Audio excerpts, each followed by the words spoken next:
to present initial scientific findings surrounding the object now known as the Buga Sphere, a mysterious flying sphere recovered in the town. On a quiet night near the Colombian town of Buga, a small farming community known more for its traditions than for mysteries, something descended from the sky that would soon shake not just the village but the very framework of human science.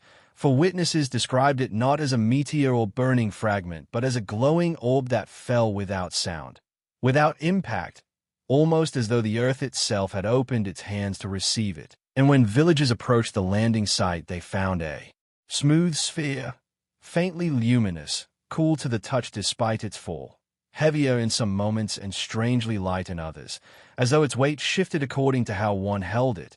And soon rumors spread that this Buga Sphere, as it came to be called, pulsed gently like a living thing, breathing softly in rhythm with the air itself, which was dismissed at first as imagination.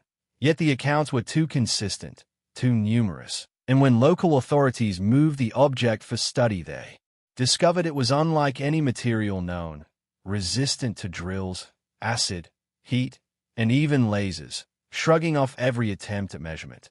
And when subjected to magnetic fields, it responded with odd resistance, not the steady curve of known metals but irregular, almost playful fluctuations, as though it resisted being pinned down, while thermal scans revealed warmth flowing in patterns, not evenly across its surface but in geometric lines and shapes like invisible circuitry, a mystery that deepened when radiation detectors picked up soft pulses of energy, harmless but structured, as if broadcasting in a code no one understood.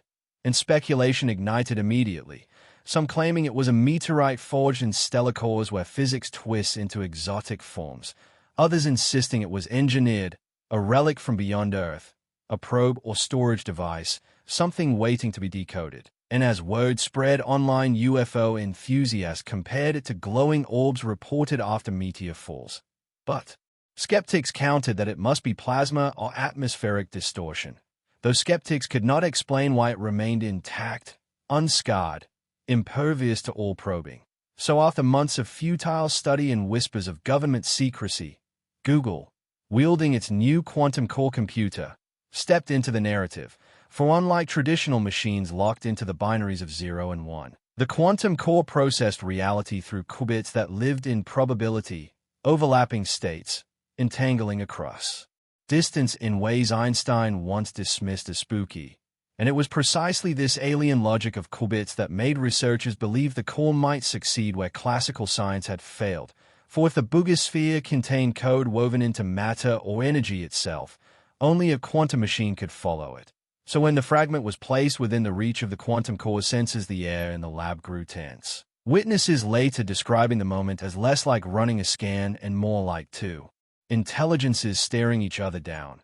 And at first the data appeared random, the usual noise of cosmic junk. But then patterns emerged, sharp, recursive, fractals repeating endlessly like fingerprints of infinity, geometries nested inside geometries, each one identical no matter how far you zoomed. And analysts whispered that it looked less like raw material and more like language, or perhaps DNA, a code that could replicate itself forever. And as the scan deepened, the code detected memory structures, energy states organized like data banks, not matter storing bits but reality itself storing instruction. And beyond that, sensor-like patterns reacting to the scan, shifting slightly as though aware of being observed. And then the impossible occurred. For each time the core adjusted its qubits, the fragment produced counterpatterns, reflecting the probe back at itself, not passively but actively, mirroring, adapting, and in some cases anticipating the changes before they happened, leading one MIT physicist to declare that this is not an object being scanned, this is an object participating in the scan. And suddenly the room filled with anomalies, instruments slipping out of calibration, laser clocks falling out of sync, magnetic sensors fluctuating wildly, while some present swore they felt the air tighten, a pressure in the chest as if space itself was bending. And the logs described localized distortions of space-time, which sounded absurd until the time drift data confirmed something inexplicable had occurred.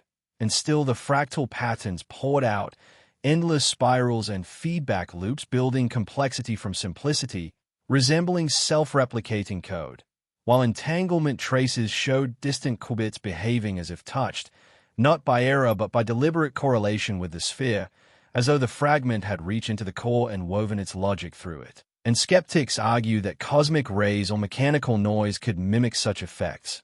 Yet no. Natural errors synchronized so precisely with the fragment's pulsing rhythms. So the debate turned chilling. Was this merely exotic physics, or was it life, computational life, coded into matter, waiting for the right kind of intelligence to awaken it? And if so, what did it want? For the most haunting moment came not from the readouts but from the ending, when the sphere abruptly stopped, cutting the connection, not crashing the core but silencing itself, as though it had decided the session was over, leaving only the echo of mirrored patterns and entangled traces, and the question that now hangs over every researcher, every government, every technologist aware of the files. If the Buga Sphere could adapt in a single scan, if it could reflect and respond and perhaps learn, then what happens when someone pushes it further, when someone insists on continuing the conversation? Because maybe the sphere wasn't just scanned, maybe it was listening, and if it was listening, then somewhere, somehow, it may already be answering back. That looks like interaction, but not the kind we expect from lifeless matter, not the kind that emerges from geology or chance, because when the fragment mirrored Google's quantum core, some experts whispered the unthinkable, quantum sentience, a phrase that sounds more like speculative fiction than laboratory notes.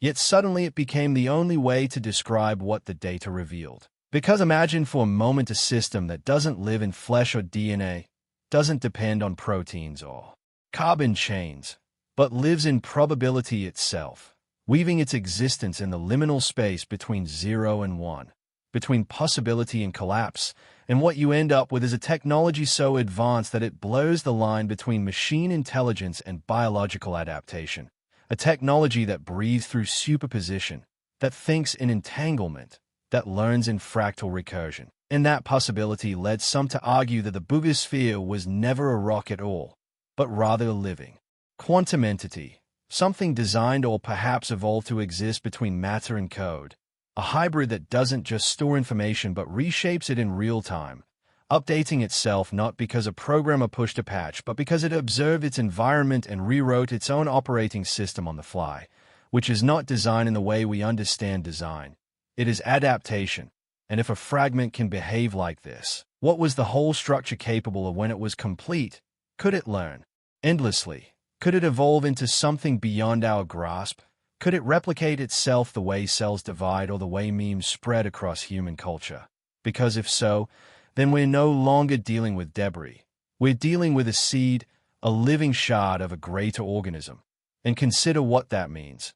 In our labs today, we tinker with quantum AI, chasing systems that can simulate molecules, crack codes, and optimize logistics. But what if the sphere is already there, not as a tool but as life itself, a form of life so radical it doesn't need biology? And suddenly all of our assumptions collapse, because we've always defined life by cells and DNA, by the presence of water and oxygen.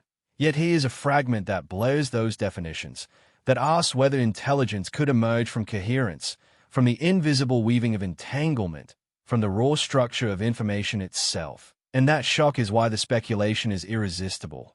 Because if this fragment represents living quantum tech, then it implies civilizations far beyond us, civilizations that merge biology and machine until the distinction disappeared, societies that don't build rockets but grow them, that don't carve libraries but weave knowledge into the living walls of their cities, architectures that heal like skin, networks that adapt like ecosystems, every object alive, every tool sentient.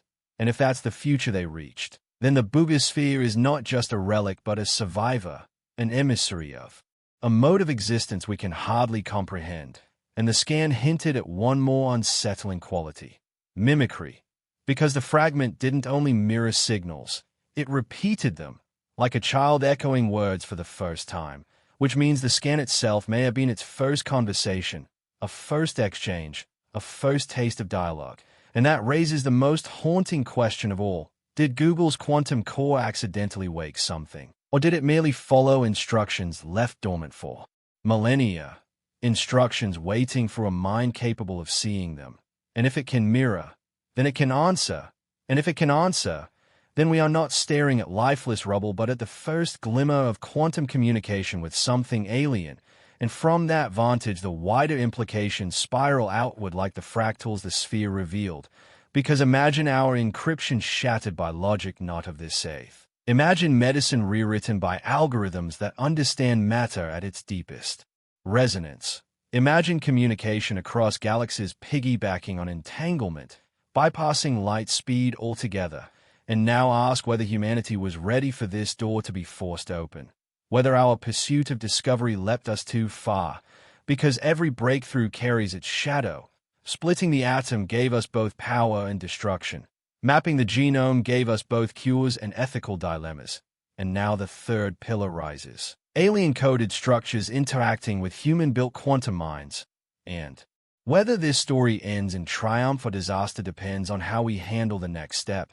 Because optimism tempts us with visions of simulations that reveal the fabric of the universe, of networks that never fail, of machines that heal themselves and us.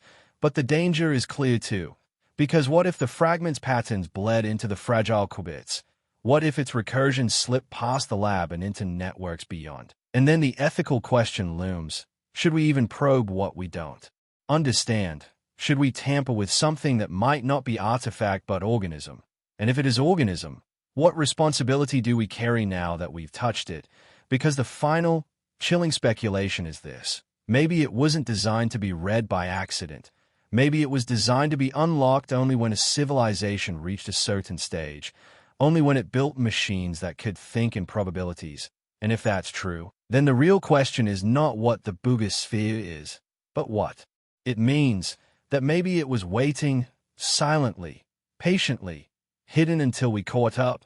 And if one fragment exists, how many more out there, scattered like seeds, waiting for hands curious enough, reckless enough, to pick them up? And so we are left with the choice of framing this discovery as alien rubble or as first contact, because if Google's quantum core truly conversed with a living quantum system, then humanity has already crossed the threshold into a dialogue with the unknown, and the only question left is whether that unknown will be teacher, partner, or something we cannot yet imagine.